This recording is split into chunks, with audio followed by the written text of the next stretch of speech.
Proton Persona 还有 Iris 这2款 Sedan 跟 Hatchback 的 B segment 车款即将迎来小改款了。消息啊，它的 info 真的是越来越多，而且越来越精准，精准到什么一个程度，懂吗？就是有人在 Facebook share 了那一些，可能是他们 SA 还是可能他们是内部的工作人员去 training 过后所得知、所接收回来的一些消息啊。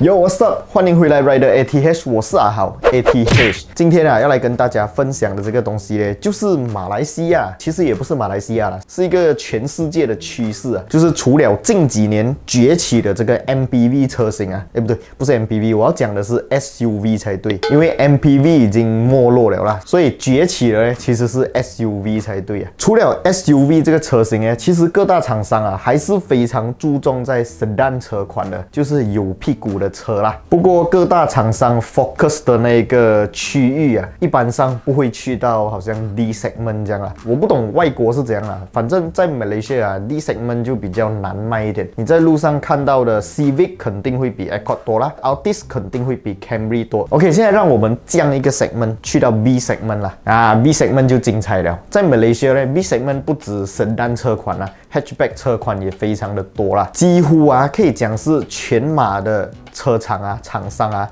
都火力全开的在往 B segment 这一块区域喊单嘛。当然 ，B segment 这一块区域也包括了 crossover SUV 啦，然后Sedan 啦、Hatchback 啦。我们来看看一下去年刚发布不久的这个大改款的 Honda City 啊，还有小改款的 Vios， 我们就可以知道厂家是多么的不吝啬啊，一直在往 B segment 这个区块堆料啊。除了 Honda、Toyota 日系3大品牌之一 Nissan 啊，这一方面 Nissan也是没有随便给你卖的。去年发布的 Nissan Almera 呢，几乎可以讲是跳脱了 Nissan 一路来的那种减小的刻板印象。你看看以前 Nissan Almera 的 spec， 再看看当时候它的对手的 spec， 根本就是一个很大的差距。然后再看看一下现在 Nissan Almera 跟它的对手的那个 spec 的差距啊，已经可以讲是一个平手了。不管是在一些主被动的安全配备啊，还是它的外观方面啊，我都觉得这一次的 Almera 是一个很成功的车款啊，就可是它是 Nissan 在马来西亚除了 GTR 啦，还是一些比较经典的 JDM 车款，其他的 Nissan 车款在马来西亚就真的是比较名声还是不够其他2家日系对手来啦。讲完了日系那一方面，我们就来讲一下韩系啊、欧系啊。当然在 Kia 方面就有 K2 啦，以前有一个 Hyundai Accent 啊，现在已经不见掉了啦。可能就是因为他看到隔壁家 K2 的销量啊，不是那么的 best 啦，所以就我觉得是这样子啦，就索性不引进啦。德系方面呢，在 Volkswagen 就有 Vento 啦，就是那个 Polo Sedan 啦，销量也是不是很好，但是我试驾过那一辆车，印象就是 solid， 很不错的。如果有兴趣的朋友都可以去试驾一下啦。那些销量比较不好的 B segment， 我们就当做它在淘汰赛已经被淘汰出去了啦。我们来讲一下，这个赛事啊，这个金字塔比较顶端一些的产品啊，就好像刚刚我讲的一些 Toyota 的有 Vios 啊，有 Yaris 啊 ，Honda 方面有 City 啊，有 Jazz 啊。你看一个 Sedan， 一个 Hatchback， 一个 Sedan， 一个 Hatchback。Nissan 方面就没有 Hatchback 的 B segment 小车啦，就只有一个 Almera 加入战场。国产自主品牌方面呢 ，Proton Perodua 也不是省油的灯啊。Proton 方面不只有这个 Sedan， 还有 Hatchback， 还有一个 Crossover 啊，就是 X50 也是属于一个 B segment 级距啊。它的同级竞争对手呢，另外一个品牌就有 Myvi 啊。可是比较可惜的就是 Perodua 目前为止呢，还没有一辆 B segment Sedan 啊。这一点我觉得可惜了一点点。如果 B segment Sedan 这一个级距里面有 Perodua 加入战场的话，我跟你们讲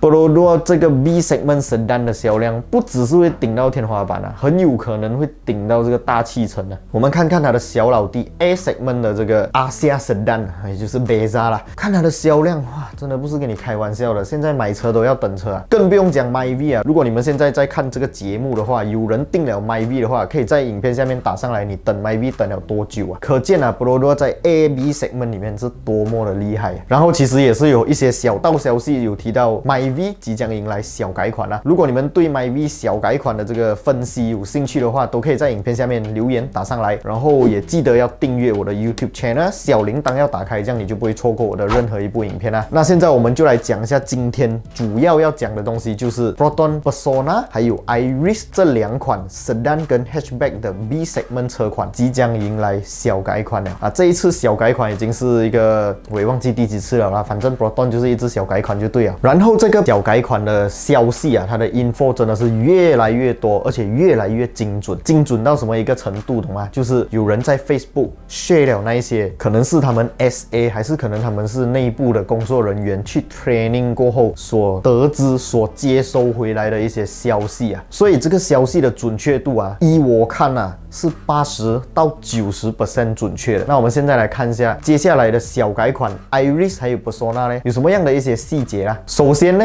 外观方面啊，这个 Iris 跟 Persona 我在我的 Facebook page 还有我之前的 YouTube 的这一部影片啊，里面已经有讲解过了。这一次将会是一个全新的 bumper design， 然后会有全新的车灯组啊。车灯组方面呢，将会用上这个 LED 的车灯。在 interior 方面呢，这两款车的现有车主啊，我相信很多人都会去外面装那些 aftermarket 的 armrest， 对不对？但是在小改款过后呢，这个 armrest 将会是 built-in 的，而且不是那一种松松散散可以拿掉的，是真的是 fit 到美美的。我们可以从一些 spy shoot 上面看到一些不是很清晰的照片啊，但是至少你看得到那个东西是整副从 dashboard 延伸到我们 driver side 跟 passenger side 中间的位置，就是有一个 armrest 这样。这一点呢有 surprise 到我，因为很少厂商啊在小改款的时候会把这么多东西做到一个改变。我们看一下 Toyota 方面啊 ，Toyota Vios 在第3代的时候我就已经拍过影片讲它的 armrest 设计到很奇怪，不知道为什么这样靠后到啊根本也靠不到，然后坐在后面的朋友还顶到脚。现在已经从第3代慢慢又小改款啊，又 CVT 款啊，然后又再小改款啊，然后到现在又小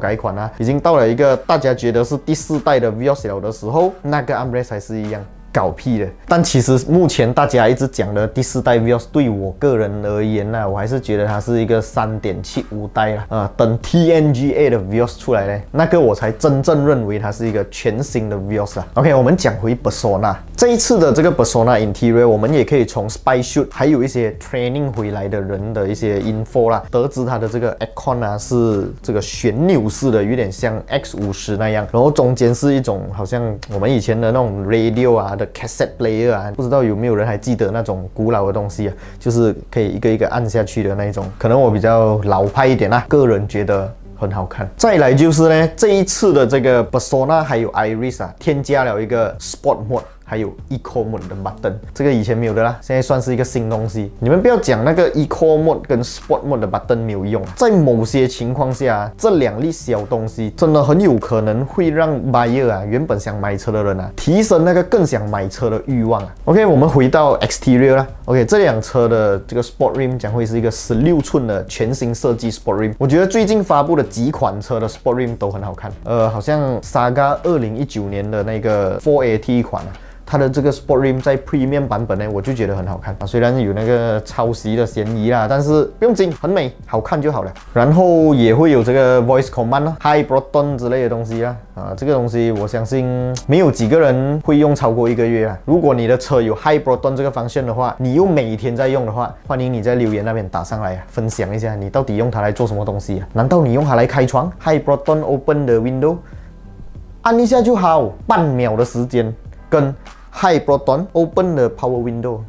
我不了解。然后有一个8寸的悬浮式的这个屏幕啊，它把整个 dashboard 冷气出风口的那一块区域的模组啊完全换掉。我还是要重复那一句，很少人做小改款车啊，会把这些东西啊做出这么大的改变。那这一次我也不要讲什么 Proton Good Job 啦，我们等真正这个车出来了过后，我们再看一下它的品质是怎么样啊。但是至少现在在一些 spy shoot 上面看到的嘞，它不是那种电视机啊，不是电视机大力的，它真的是悬浮式的，好像 Ativa 那种，真的是立起来一个悬浮式的这种 design， 我个人还是比较喜欢的啦。OK， 外观方面我们来看一下这个全新的 LED 头灯组，当然不是给全部 variant 啦，一定是给一个 Premium 最贵版本的才会有这个 LED 头灯组啦，其他2个版本一样是用回这个卤素灯泡啦。但是这个前面的 bumper 还有前面的 grill 呢，不管什么版本 ，Standard、Exact 还是 Premium， 都会是一个全新的 design， 都会用上一个全新圆形的这个 Proton 的 logo 啦。然后在 Standard 版本呢，这个前面的 bumper 就没有这个 parking sensor 啦，你要买到 Exact 或者 Premium 才会有 parking sensor。刚刚讲到的16寸的 Sport Rim 呢，当然是给 Exact 还有 Premium 啦。Standard 的这个 variant 呢，就会是一个15寸的 Sport Rim 不是那种铁 rim 现在已经是全部新车都没有再看到用铁 rim 了哦。哇，真的是 good job 嘞！这个很健康的马来西亚汽车市场的一个成长然后有一个非常令人家可惜的东西，就是这一次已经没有 manual 了，所以 manual is the best 这句话在 Proton、Persona 还有 Iris 已经是一个回不去的从前了。然后这个车顶方面的配色在 Premium 版本将会是一个黑色的车顶就是跟车身是有一个 dual tone 的感觉。Standard 跟 Exact 是跟 body color 啦。车尾方面呢，这个车灯的 design 它的形状还是一样啦，可是里面的那个排列将会是一个重新的排列设计。现在的这个 design 是从以前一直用到现在了，这一次终于可以看到有一点点改变了啦。然后呢，除了 Standard 版本 ，Exact 跟 Premium 版本的这个spare tire 将会是一个16寸的 spare tire。我没有记错的话，现在的款式现在在卖着的好像是14寸还是15寸然后3个等级都 cut 掉了一个，我觉得在马来西亚几乎没有什么用到的东西，就是 rear fog lamp。你们将不会看到这一辆车在路上装逼给你开那个 rear fog lamp， 明明天气很好明明没有下大雨都给你开，根本刺眼到要命。所以 cut 掉这个 rear fog lamp 呢，我觉得 is the best。然后在车漆方面多了一个新的颜色，就是这个 Space Gray。这个 Space Gray 呢，就是那个 X70 CKD 版本的那个有点紫灰色的那一个颜色但是非常可惜，我个人真的觉得可惜到的就是这一次 Premium 版本没有 Jet Gray。我觉得 Jet Gray 真的很好看。Why Proton Why？ 然后在 Interior 方面尤其是后座这3款呢，不管是 Standard 还是 Exact 还是 Premium 都没有后座冷气出风口啦，没有，不用再幻想了。可是后座方面有一个不一样的，就是 Premium 版本将会有这个 armrest， 就是椅子中间可以翻一个 armrest 下来，这一点我个人觉得是很不错的啦。然后通过流出的一些他们 training 的照片呢，我们可以看到这3个版本要到 Premium 版本才会有这个 leather seat PVC seat 不是那种真皮啦。但是我们可以从网络上面的谍照看到，这个颜色是有点像它的老大哥 X70 的那种 Nepal leather 的颜色dust 的感觉实际上是怎么样，我们等真车的时候才来一个详细的评测啦。至于 Iris 方面呢，我们有机会我们再专门做一集，因为 Iris 其实它的改变还算蛮大的，它 cut 掉了 Premium 版本，增加了一个 Active 版本就是那种 crossover 的感觉。都讲了，你看现在整个市场就是被 SUV 洗脑大家都要来 crossover 一下。我也不知道是不是好事反正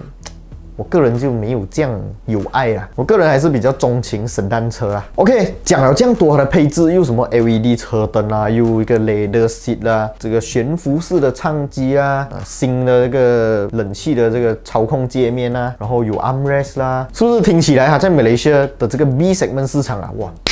肯定是可以跟他对手死过了。但是其实我们看一下其他厂商的对手好像日系品牌，人家已经有自动跟车、自动防撞预警、自动刹停。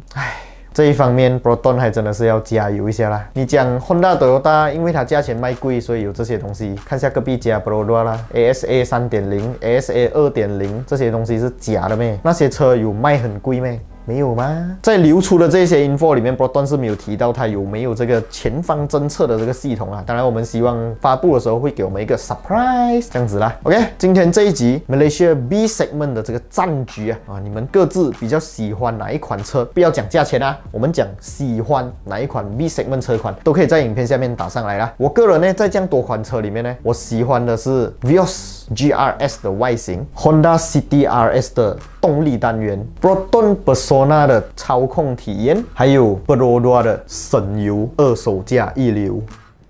我全都要。好啦，今天的这个 B segment 战局啊，大概就先讲到这里。影片可能有一点长，非常感谢大家把影片看到这里来。如果你们喜欢我的影片，不要忘记要订阅、按赞，还有分享出去，小铃铛也要跟它嘟下去啊。我们下一次有机会啊，就来讲一下马来西亚 SUV 啊、C segment 啊、D segment 之类的一些战局啦。OK， 今天就先这样子啦，我们下一集影片再见啦 ，Goodbye。